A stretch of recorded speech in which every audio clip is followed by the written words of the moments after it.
नमस्कार। हमारा चैनल समृद्ध भोजपुरी में आप सबके बहुत बहुत स्वागत बा। आज हम गावतनी एगो सोहर गीत। पसंद आई तो लाइक कमेंट जरूर करब सभे। चैनल के सब्सक्राइब कई ना भूलाइब सभे, इससे हमरा प्रोत्साहन मिली और आप सबके तुरंत नोटिफिकेशन। अरे कौना मांधे मातेली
माते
आशीष भइले।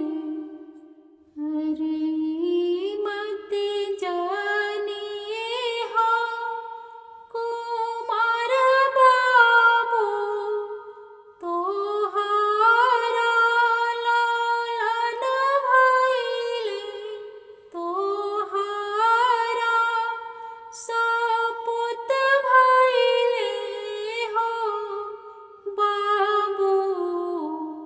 बाबा तोहरे जागिया करवले ता उनके आशीष भइले। हे बाबू बाबा तोहरे जागिया करवले ता उनके आशीष